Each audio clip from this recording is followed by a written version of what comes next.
भी आपने सोचा है कि एक साधारण सा मुर्गा दुनिया को बचा सकता है? आज की इस कहानी में एक ऐसा ही मुर्गा है जो राक्षसों का सबसे बड़ा दुश्मन बन चुका है। तो चलिए देखते हैं ये अनोखी कहानी शुरू होती है। कहानी की शुरुआत में स्टार्टिंग में हम देखते हैं यहाँ पर एक छोटा बच्चा अपनी माँ के साथ मार्केट में घूम रहा होता है और वो अपनी माँ से रात के खाने को लेकर बात कर रहा होता है कि आज रात के खाने में क्या बनेगा। उसकी माँ कहती है देखते हैं, और फिर बोलती है कि तुम्हारे पापा आज घर नहीं आएंगे तो क्यों ना हम बाहर कुछ खा लें। बच्चा खुश होकर बोलता है ये सही रहेगा और वो अलग अलग खाने की चीजों के नाम लेने लगता है। दोनों हंसते हुए बात कर रहे होते हैं, तभी अचानक तेज आवाज आती है और आसपास के लोग डर कर भागने लगते हैं। तभी एक बहुत बड़ा हाथ उनकी तरफ बढ़ता है और पता चलता है कि वो एक राक्षस है जो सीधे उसी बच्चे की तरफ आ रहा होता है। माँ उसे लेकर भागती है, लेकिन भागते भागते बच्चा गिर जाता है और राक्षस उसे उठा लेता है और बोलता है कि आखिरकार तुम मिल गए, मुझे तुम्हारी ही तलाश थी। वो उसे खाने ही वाली होती है। सभी अचानक एक आदमी तेजी से आता है और बच्चे को वहाँ से दूर फेंक देता है। कुछ देर बाद बच्चा दूर जाकर गिरता है और सामने देखता है कि एक मुर्गा खड़ा है। राक्षस उस मुर्गे से कहती है बच्चे को वापस कर दो, लेकिन मुर्गा शांत होकर कहता है अब बहुत हो गया, तुम अपने रास्ते वापस जाओ। राक्षस गुस्से में बच्चे को मांगती है, लेकिन मुर्गा कहता है तुम ऐसे नहीं मानोगे, और फिर वो अपनी ताकत दिखाता है और एक ही हमले में राक्षस को खत्म कर देता है। इसके बाद सीन 1 साल पहले चला जाता है, जहाँ एक पिंजरे में कई मुर्गे रहते थे। अगले दिन सभी मुर्गे बैठे होते हैं, तभी एक सफेद मुर्गा आता है कि अब उसे यहाँ से जाना है। उसकी पत्नी उसे रोकती है और पूछती है कि तुम मुझे छोड़कर कहाँ जा रहे हैं, या तुम बस समय पास कर रहे थे। मुर्गा कहता है मैं यहाँ घूमने के लिए पैदा हुआ, मुझे इस शांत जिंदगी पसंद नहीं है, इसलिए मुझे जाना हो। उसे समझाने की कोशिश करती है, लेकिन वो नहीं मानता और उसे छोड़कर निकल जाता है। आगे हम देखते हैं मुर्गा सड़क पर घूम रहा होता है, तभी उसे एक कीड़ा दिखता है और वो उसे पकड़कर खा जाता है और बोलता है ये सेहत के लिए अच्छा होता है। तभी 2 लड़कियां आती है और उससे बात करने लगती है और उसे चिकन का लेग पीस खिलाने लगती है। मुर्गा चिढ़कर मना करता है।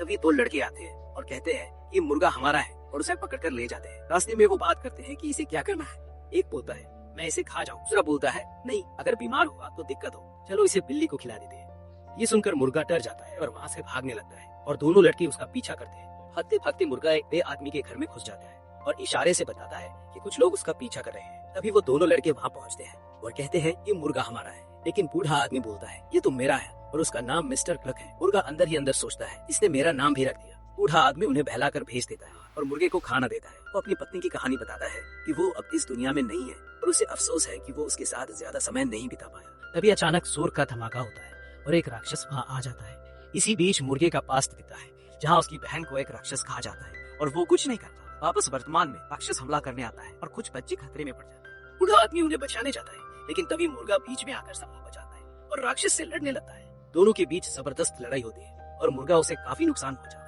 आखिर में वो अपने गले से एक तेज आवाज निकालता है, इससे एक अजीब शक्ति निकलती है और राक्षस के टुकड़े टुकड़े हो जाते हैं। सब लोग हैरान रह जाते हैं कि एक मुर्गा ऐसा कैसे कर सकता है। फिर उसके पास का सीन आता है जहाँ वो अपनी आवाज को तोड़कर ये ताकत हासिल करता है और उसी वक्त उसने राक्षस के गले पर एक टैटू देखा था। अब वो हर राक्षस में वही निशान ढूंढ रहा है ताकि अपनी बहन का बदला ले सके।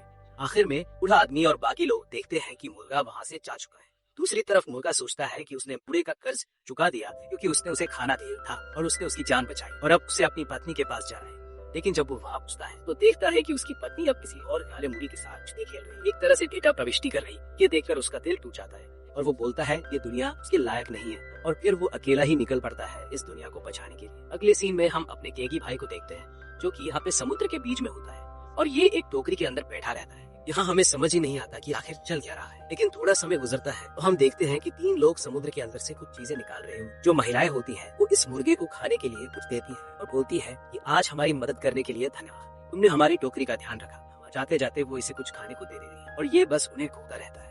तीनों आपस में बात करती हैं कि ये मुर्गा आखिर है कौन और 2 दिनों से यहाँ क्या कर रहा है, इसे जाना नहीं है क्या। फिर मुर्गा उनके दिए हुए खाने को देखता है और सोचता है ये क्या चीज है, मैंने ऐसा पहले कभी नहीं देखा, क्या इसे आजमाना चाहिए। वो खाता है और उसे बहुत बढ़िया लगता है। वो बोलने लगता है कि इसमें अलग अलग चीजों जैसा स्वाद आ रहा है। सीन बदलता है और हम एक छोटे चूजे को देखते हैं जो किसी को प्रोत्साहित कर रहा होता है, पापा बोलकर चीयर कर रहा होता है। तभी 3 और चूजे आते हैं और उसे पीटना शुरू कर देते हैं। बोलते हैं पागल है क्या, वो आदमी हमें बेच देगा और तू उसे ही सपोर्ट कर रहा है। छोटा चूजा बोलता है कि पापा इतनी मेहनत कर रहे हैं, उन्हें चीयर करना चाहिए, लेकिन बाकी सब मिलकर उसे मार देते हैं। ऊपर से 2 लड़कियां ये सब देख रही हैं।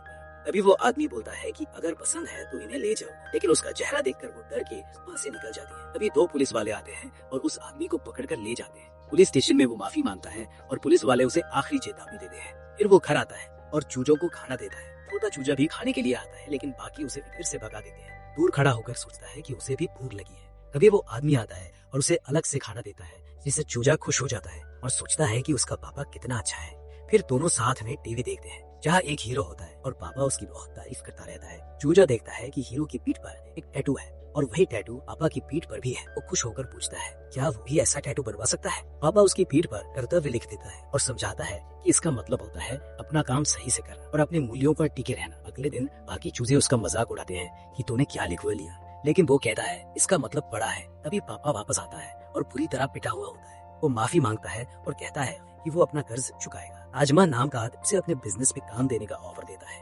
पापा खुश होकर उसका धन्यवाद करता है। 3 दिन बाद कुछ लोग आते हैं और बताते हैं कि उस पर 10 मिलियन का लोन है जो उसने ताजमा को दिया है। उसे याद आता है कि उसने एक पेपर पर साइन किया था जिसे वो बिजनेस से जुड़ा समझ रहा था, लेकिन असल में ताजमा उसे धोखा देकर भाग गया।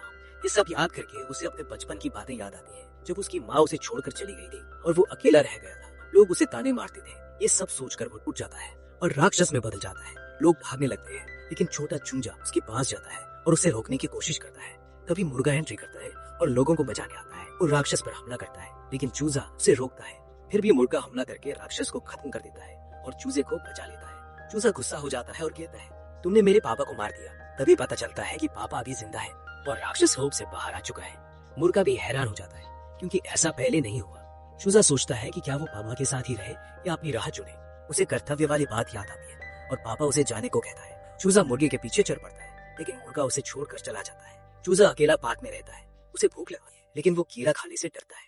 तभी उसे पता चलता है कि एक और राक्षस आया है और वो समझ जाता है कि मुर्गा जरूर आएगा।